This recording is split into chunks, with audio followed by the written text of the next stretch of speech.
Casper Ruud's return to form, Dimitrov's chances on the clay, and we pick our favourites to win Roland-Garros. That and more on this week's episode of Beer Garden Tennis. Now, let's crack on.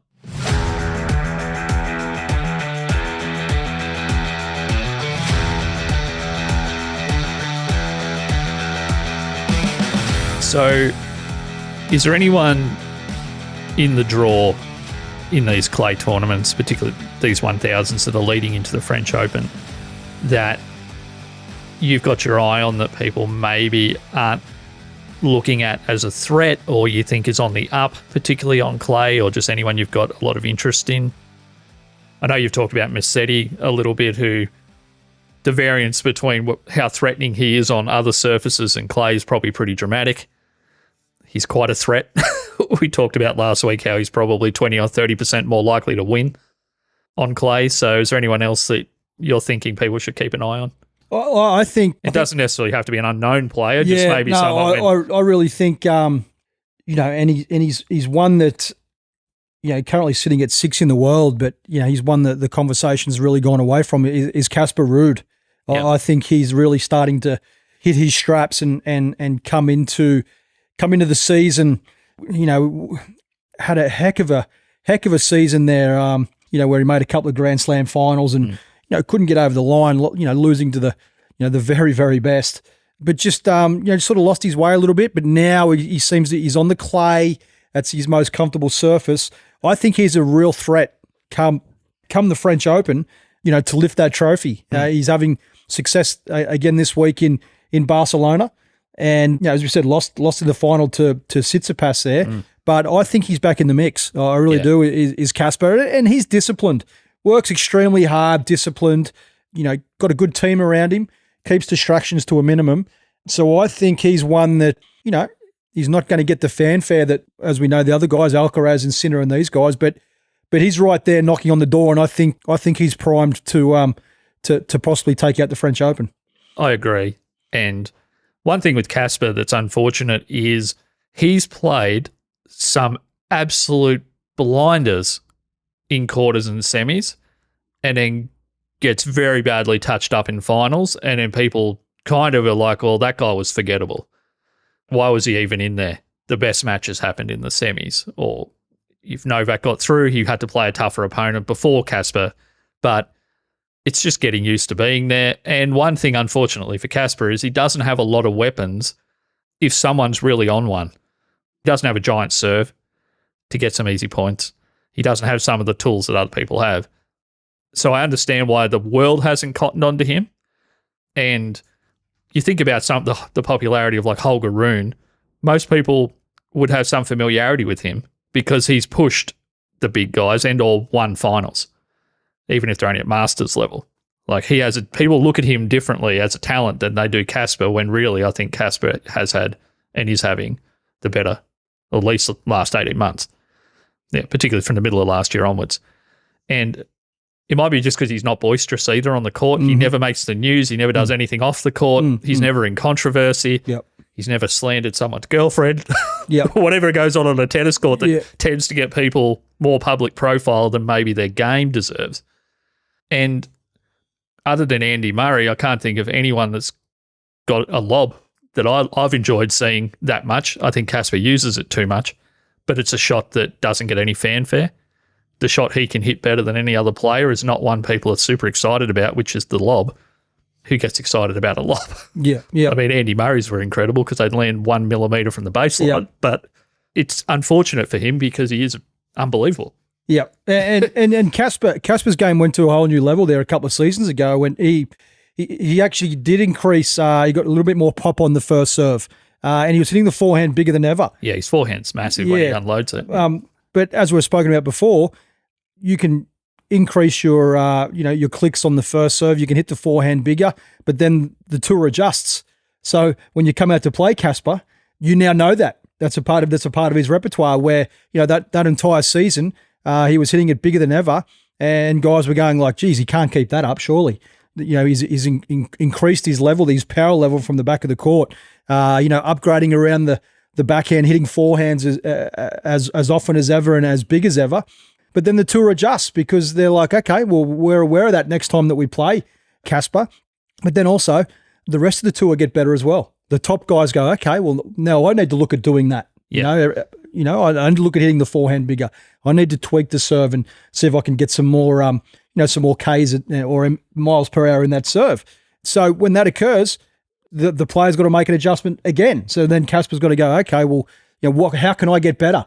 So that's when mentally, when you're out there, that's the to and fro that we talk about, where, you feel like you're right there, and which he is. He's like, I'm right there winning, getting into major finals and winning all these big clay court events. I'm so close, yet you take a bounce back. You know what I mean? Once you come off that level, you bounce back, and he struggled there for a period there last year. That 6 months last year, he was all over the map in terms of results. So that's the challenge of staying in that top 10, around that. In between that 5 and 10, you're staying around there. It's year in, year out. And then also there's injuries that come into the equation as well. Major injuries and little niggles. So, he's figuring that out now, but he seems like he's in a good place coming into the French Open. He gets back onto his comfortable clay, where, he's one of the top 5 clay quarters in the world. I don't think there's any doubt about that. No, he's almost impossible to hit through. Yeah. I don't think there's any question that he's one of the better players on that surface. And, he knows that. And we're seeing that now, with his results. The question will be, come the French Open, the 5-set format too also suits Casper. Looks after his body extremely well. Loves the longer format, where you find with the shorter format, he can probably get, in the big matches, he can probably get hit off the court, as we saw with Tsitsipas. A little overpowered. Yeah. Where, 5-set format, he can get his teeth into the match a little bit more, and it becomes more of a marathon than a sprint. But, he's right there, and full credit to him. I find it really difficult to not think that he's not going to make the second week at the French Open. So someone that's been having one of the great seasons, and also as someone that follows the tour intensely, someone who I never thought would get back to this level as a threat is Dimitrov. How do you feel about Dimitrov's clay game and maybe what his chances are to have a run? Look, I've been excited to see Dimitrov, back to. Firstly, did you think he could get back to this level of being a threat? No, I kind of didn't. I thought it might have been, sort of all over. To be a top 10 player. Yeah. I thought that he would have been not satisfied or happy, but he would have been, comfortable to be in that, a top 50 player, ranked 40 to 50 or something like that. You know what I mean? But you never know with niggles or injuries and that kind of stuff. And obviously, as we get older, you're more susceptible to those kinds of things happening, those injuries. So he was a player where it's thought, oh well, we've probably seen the best of Dimitrov. So to see him back, the crazy stat was from this year when he won Brisbane, the 250 there in the lead up to the Australian Open was his first ATP title in about 5 years. Which it's a crazy stat when you think of someone that of that talent level and that athletic ability. So nuts. When I heard that, I was like, that's unbelievable. Like what's this guy been doing? That's the level that I think that there is at. A former ATP Tour Finals winner. He's been top 3 in the world. He may have got to 2 in the world. I think he was seeded 2 at the Australian Open there, 1 year after he won the ATP Tour Finals. He's just unfortunately he's just been in an era, Josh, where, with Novak Djokovic, Nadal and Federer, the amount of times he's run into those guys at slams, in a 4th round or, a 3rd round where he doesn't even see the second week. Just unfortunate. So tough. You're playing against, the best of the best that we've seen at the biggest events. And he just hasn't been able to sort of get through there. Played a cracking semi-final against, it was Nadal, I think he went down to, wasn't it, at the Australian Open? Semi-final there, 8-6 in the 5th. Made a semi at Wimbledon. It's been right there. So to see him back, performing, the way he has, one of the nicest guys out there. But, in terms of his clay court game, I don't see, I think hard court's definitely, more suited to that style of play, where he can strike first. And, I think the clay courts is probably a little bit more vulnerable. I still see him, in the lead-up events, whether they're at 500 level or Masters 1000 level before the French Open. Wouldn't be surprised. I'm not surprised to see him in quarterfinals, for example. But for him to to advance further than that, I think it's a good week for Grigor on the clay. But French Open, he's obviously going to be have a seed there, and the second week for a guy like that's a possibility. I say second week, we're talking round of 16, fourth round. But then, as we know, it goes to a whole new level. Yeah. Come fourth round and beyond, it goes up a gear, and that's when the clay court maestros or the elite of the elite come to the party. I just want to get, if we just think forward to, this is all working up to the French. Who is your pick at the moment? And this can change as we get we'll have several more episodes before the French Open, so this can change with injury or form, but who are you thinking at the moment? Just my pick still, for the French Open's Novak Djokovic. As I said before, this guy's the ultimate stayer, and he's in the mode now where he's the master of really timing his run at these events. Not even if he's not playing his best tennis sort of coming in, he'll work through those first couple of early rounds and be primed for the second week. He's still as competitive as anybody out there, so he's still my pick over the 5-set format. Obviously Alcaraz, big question mark over what's going on with his body. Physically, it's still a bit of a mystery on what's going on there. And he's probably the only guy that I would think, head to head on a clay court that I'd probably give the advantage to over a Novak Djokovic. I would still pick probably Novak right now over Sinner. If it was a semi-final or even a final, until you knock Novak out, until he gets knocked out, he's still. I think he's still the guy. Yep. Obviously, we've talked about. I had a cluster of players that I loved, and Novak's the only one that's still going out of that cluster. Nishikori and Stan Wawrinka, and obviously Nadal's. We don't know if he's even going to play at this point, so that would just be speculation. Well, hence I did not even put his name in there because it's just great to see him back. I mean, I hope every finger and toe is crossed for him to be in there. Yep. I think it would just mean a lot for the sport, even if he's maybe not at his best. I intellectually think that Novak should still be my choice, but I'm going to go with Alcaraz. We're talking about an older version of Novak that isn't. He's compensated by getting even better offensively.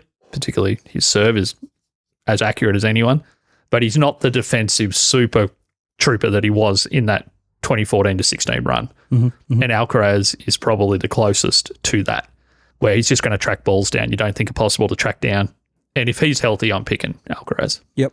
And I think the key here moving forward, as you said, we'll be back before the French Open starts, but I think the key here for Djokovic is for anybody who's paying close attention to the French Open and you don't get a chance to watch many matches like myself and Josh do, just look at the scores. And if he's able to track through those first 2 to 3 rounds with little stress on the body, physically and mentally, cruising through there, a 6-2, 6-3, 6-2, something like that. That's the key.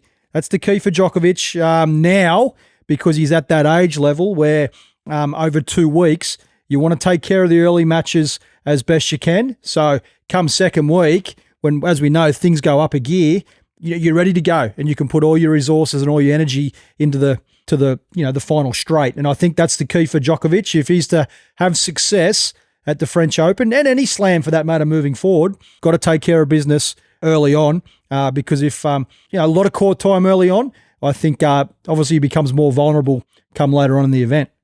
Agreed. And I guess the last thing I'll say about that today is that he has one thing that no other player has.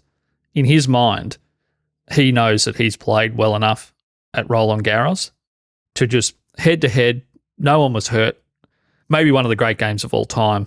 He's beaten Nadal at Roland-Garros, and there wasn't anything weird happening. No one was injured or unwell or, throwing up before the match. It was just head-to-head, I've beaten the best clay court player of all time, straight up in 4 sets. I'm the only person that's done that. He's the only person that's ever beaten Nadal twice consecutively on clay ever across any tournament. So he can hold on to that in the back of his mind that as good as Alcaraz or Sinner might be on clay, I've beaten someone that, for all intents and purposes, is better than they can be on this surface because he was the clay goat. Absolutely. Even if his body's not there, he has a mental edge that no one else can really get to. Whether he accesses that, that'll depend on his mood, probably on the day, or his coaches. But I think it's something that he can cling to, even if he's not playing his best. Yep. Is that I know I can get to a level that these guys haven't reached on this surface before. Yep. And that's the advantage as you mentioned there, that's the advantage I feel he still has. As I said, is he going to be fresh enough to be able to tap into that, I guess, when it really matters? Correct. The body has to be there. Well, thank you everyone once again for listening. To the people that have given me some feedback, even in the first, week of the show being out, I've had some positive feedback. And I said to Culf, man, I got a message from a mate that said, holy you really are a tennis nerd. Like, yeah. That's why I look like a zombie half the time. A lot of these matches are on at pretty weird times of the day. No, we appreciate it. We appreciate all the feedback, and as I said, we just look forward to continuing to bring some quality, tennis chat to the people out there. We'll get on to some more crazy stuff, down the track as well. I just wanted to get started with some stuff on tour, and look, there's plenty to talk about, so we're happy to plug in. Absolutely. And we will dig in as we get closer to the French on some of these players that you might be a little bit less familiar with that have maybe an outsized chance of doing well on the clay.